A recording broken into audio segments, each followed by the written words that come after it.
Welcome back, laddies and gentlemen. Welcome back to Inktober. Yeah, it's been a while. I took a break from YouTube in general just because of some mental health stuff. I'm sure you've heard it all before, but that's not what this video is about. This video is about drawings. A few drawings from October last year. So, without further ado, let's just get straight into some time lapses.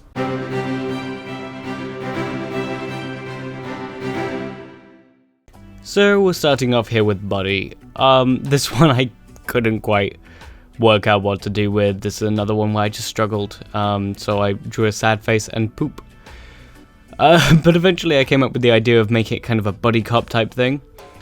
I will say that currently, as I'm recording this, which is about 8 months on, less than 8 months in fairness, but quite a while later, I am now actually working on my anatomy. That's something I'm trying to work on. It's fairly important to know how to do or something to get right. Like a lot of guys, I struggle with female anatomy, as you can kind of see here. Some parts I don't think are as bad as they could be. The shoulders are a little bit broad, but yeah, I think the general shape's okay. The thing when you're a guy trying to do female anatomy, obviously you really don't want to get it wrong. You don't want to make an over-sexualized. You don't want to make a too petite of character, especially like a character here who's supposed to be like a police officer, right? So what I'm doing here is I've laid down a base, which then I put loads and loads of layers over and turn those layers into clipping masks.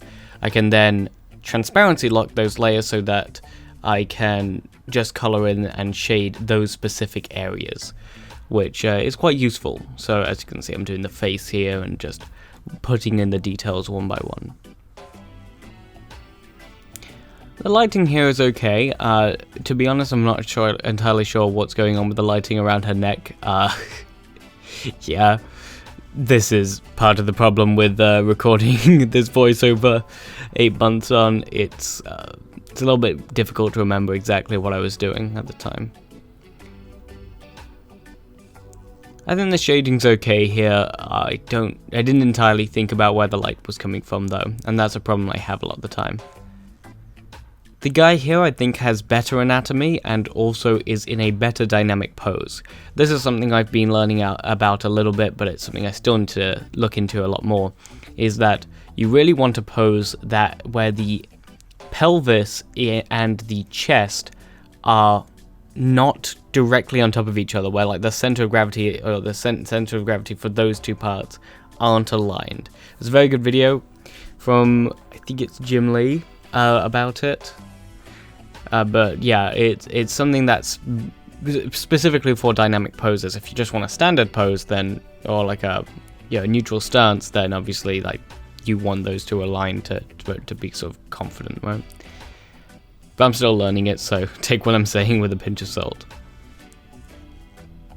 Just sort of went with a strange kind of explosion, a bog standard explosion-y background, you know? Did some strange effects. I've received compliments about this one, but like a lot of my human pictures, I'm not the most confident in it. And also, by the way, I absolutely forgot to shade her hands, which I only realized now.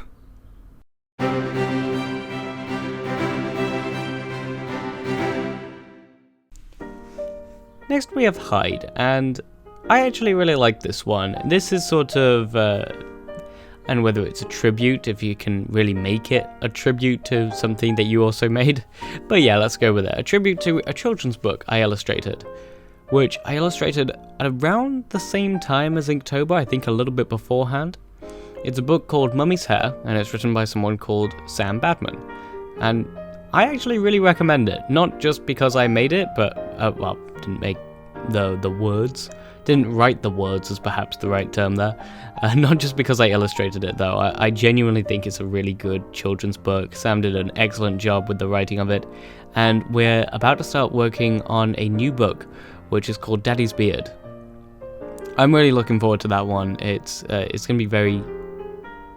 I don't know, it's going to be really nice to go back to doing the illustrations. So this is quite similar to that sort of style. It's a little bit different. This is a lot more cartoony. But whereas the other one had a bit more of a painted look, or I painted out the lines, you know. But it's still quite recognizable as similar to that. I didn't want to make it too similar to that either, actually. I wanted to try and differentiate it, because I don't know why, I just didn't want to make it too similar to paid work, I guess. Yeah, really nice. I like this picture because I feel like it tells a story in a way, you know?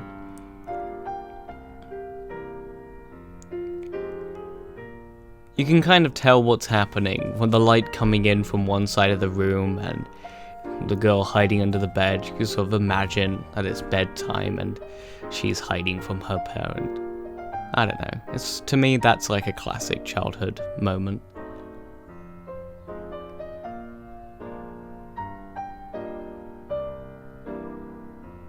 Yeah, this is a nice picture, sort of a... I don't know, this is just one of those pictures that makes me feel real warm. Real nice.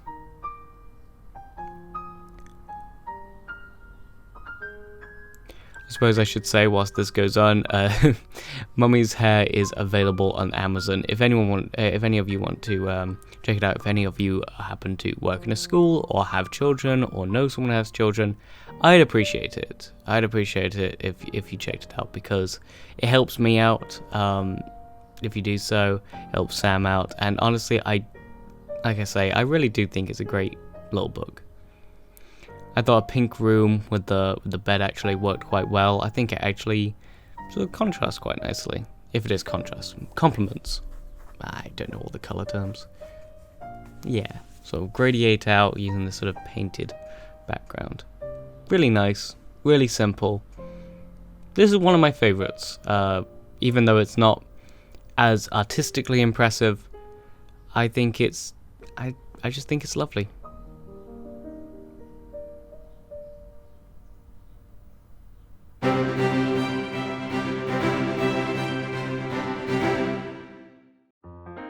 Next up, we have music. And let's just say, we got something pretty special for you. Now you see, I don't know if you're familiar with a little thing called DC. But they have a character called Music Meister, really, trust me. He's pretty cool, but let me tell you why. Got a voice so beautiful it'll make you cry.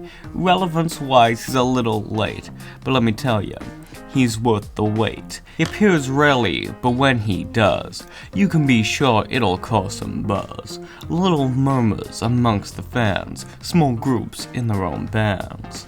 A tap of a drum, a pluck of a string, but the fun don't start till the treble walks in. You know him as the greatest heister. Yes, it is he, the Music Meister.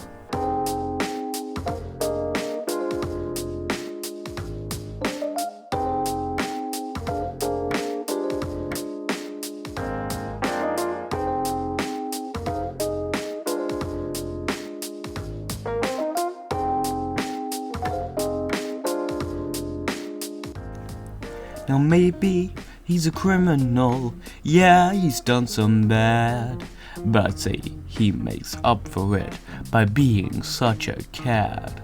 So seriously now, give it a rest, just cut it out.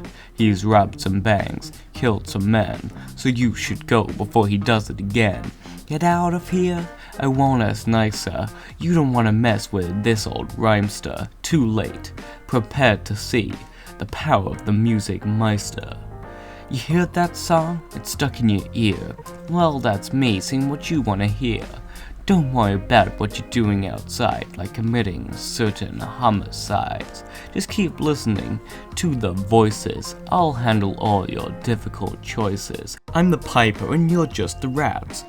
You'll do my bidding through this song and dance. I'll play on anything, be it vocals, piano, or lyre.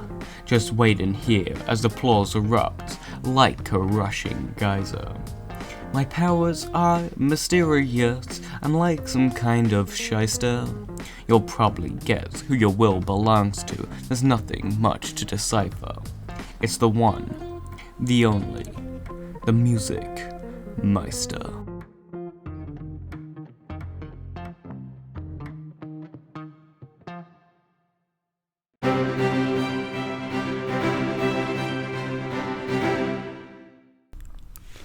Float was interesting. Float was quite different to my usual styles. I say styles because, to be honest, I don't think I've fully established what my style is, especially not with people.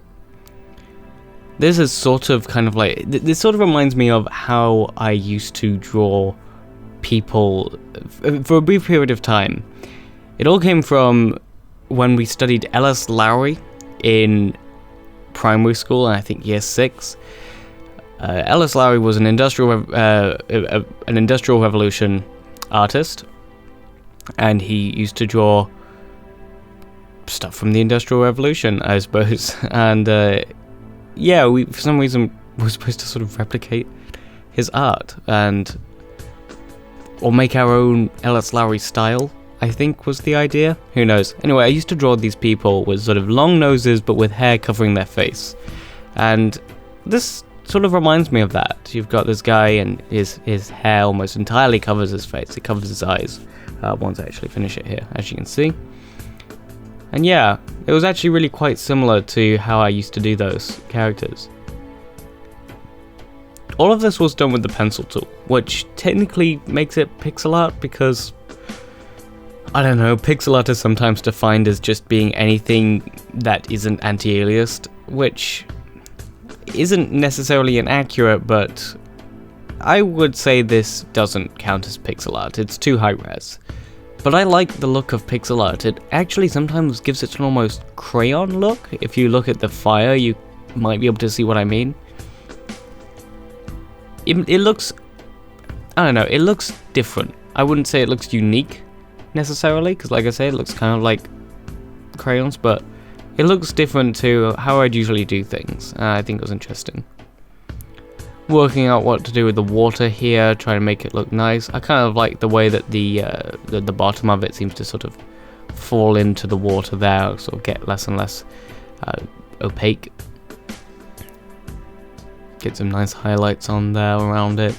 This is sort of not quite Bob Ross style. You may not see it when I say that, but I kind of learned how to do water at all from Bob Ross. Still not perfect, but that's alright. Here I'm trying to get a decent looking reflection, but I ended up going a little bit more subtle. The lighting here I think is actually one of its best qualities, and it's particularly made better later for reasons you'll see. Trying to work out where to put the lighting and where not was surprisingly difficult for me. It got confusing with all the slats and stuff on the little raft. The lighting for this was quite interesting. I had to separate the hair out just so I could get the lighting to work properly on the hair specifically. Yeah, looked pretty good I think. It's all quite rough, but it's kind of supposed to be. Like I say, it's quite different to how I would usually do stuff like this. I went with a multiply layer first of all, and I think I went back to a purplish thing, but only a little bit. You'll see what I mean. So here I transparency locked it and just made it slightly purplish as opposed to black. I think I actually prefer black shading here, but at the time I was a little bit afraid to do black shading because a lot of the time you get advised not to do black shading. I think black shading works very well in certain situations. And I think you're better off doing black shading if you don't know what you're doing. Maybe. This was where I decided to make it nighttime, and I think that was the best choice of the entire picture. Not only because I didn't know how to properly do ambient lighting, but just also because I think it works so well with the scene. Here I literally kept my mouse in place, I think, and then just changed the size of the circle I was using the square brackets. Then I just resized it, and I think it makes a really cool pixely glow effect on the moon, and just took some low transparency and did some dotted grays. Add some shading to the light, add some shading to the clouds, and yeah, that pretty much does it, apart from of course these little diamond stars. which I think also look really good. Yeah, pretty happy with this one. It's definitely different. It's definitely different to what I'd usually do.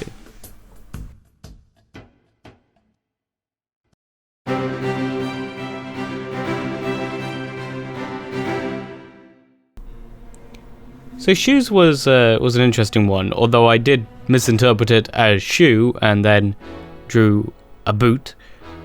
Specifically the boot from WALL-E, hence the music, which I'm really hoping doesn't trigger any copyright. Is Hello Dolly public domain? It's probably not public domain, is it? This is the karaoke version, so hopefully.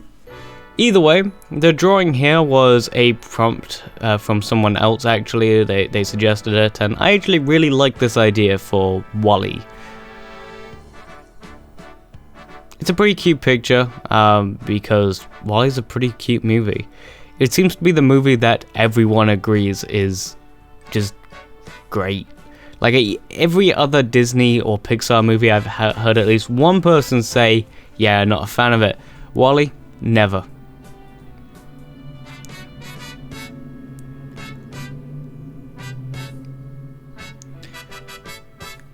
We've seen most of the techniques I'm using here. It's a bunch of the mixer brush, it's a bunch of the clipping masks. We know how to do this now. We know what we're doing.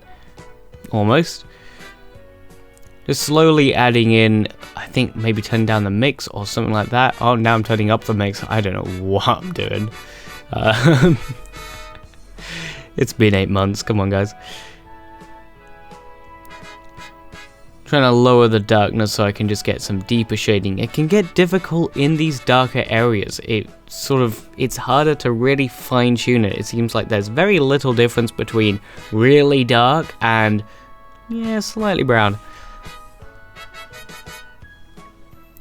I'm now more used to having that color window a little bit larger, just so I can pick more precisely the color that I want.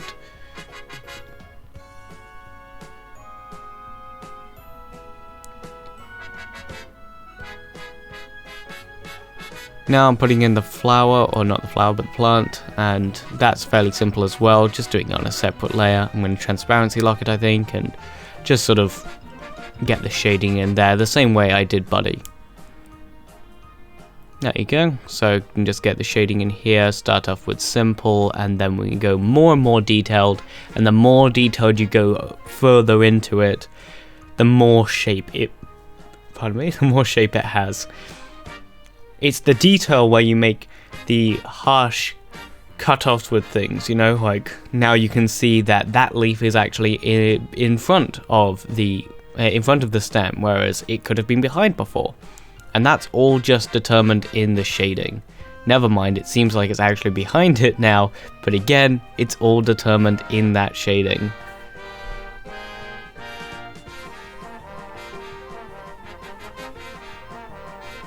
The background here is pretty simple. It's actually just vector art using the pen tool for the most part.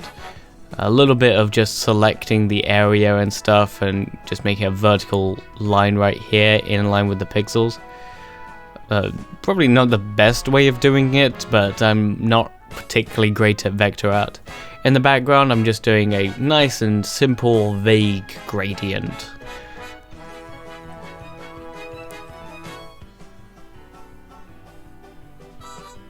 There, I think I'm just sort of blocking in what lighting there is, I think. Not certain, to be honest, but either way, it seems to work pretty well. And here you can see that I've just put in some sort of vague, reflective, mirrory look to it. The background is really not absolutely stellar in this piece. Stellar, WALL-E. Anyway, the background isn't particularly the star of this picture, as the background isn't really supposed to be the star of the picture, is it? But the boot itself, I think, works well enough that it sort of makes up for how vague the background is. Once again, using very dark with a multiply layer. To be honest, the purple here, I'm not really sure it makes a difference. I just didn't know really how else to do it. And just adding a simple gradient to that, and I think that just sort of gives it a bit more of a 3D look. Yeah. This is a nice picture. Yeah. Bosh.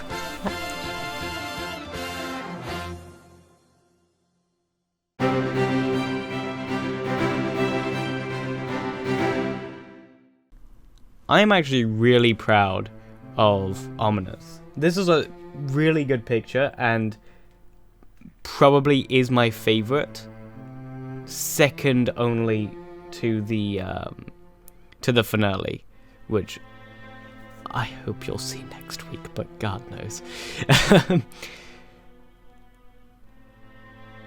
Although I've said that I'm working on my anatomy now, and the fact is that a lot of the anatomy I got right in this was due to heavy reference and a bit of luck. If I were to do this now, I would attempt it using an anatomy reference, and to be honest, it may not even look as good as this. So know that I don't recommend the way that I drew this here just by kind of freehanding it, because some of the anatomy is wrong, but overall I think the effect is pretty damn decent. I don't know if it strictly fits the adjective of ominous, but I would say it does. These faces in the background, I actually really like the sketchiness of them. I was tempted to just keep them as the sketches in the background. Unfortunately, due to the slight inconsistency of them, I decided to redo them later, but I think it would have worked even if I kept them this way. Naturally, I'm just placing down a solid base so that I can do the color later on. But yeah, this is one of my favorite pictures. I made the hair separate, which I recommend, but take it with a pinch of salt. I'm still getting used to drawing people.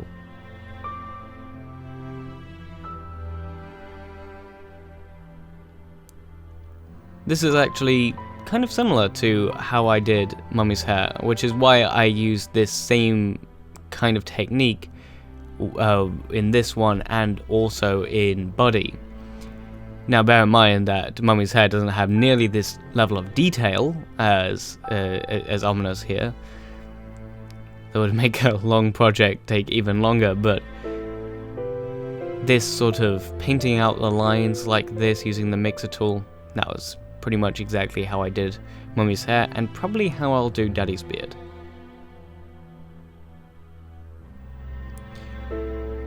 Making the shading on the inside of the sleeve I think was pretty effective there, pretty simple, but just really added some proper shape to it. And then just having this sort of child chub in here I think worked quite well. Now, this may not seem absolutely excellent to you yet, particularly the face may not. And I want to make it clear there is actually something that I add at the very end of the drawing that is the single greatest decision I made in this drawing process. Because you'll see, I think it just makes such a difference, and it was one of those sort of art epiphany moments that you have. So like I say, I didn't actually end up going with the sketches in the background. I sort of tried to keep that look, but make it a bit more painted. I personally think it actually works really well like this, but the sketchiness, there's something to the sketchiness as well. I sort of just freehanded one of them as well.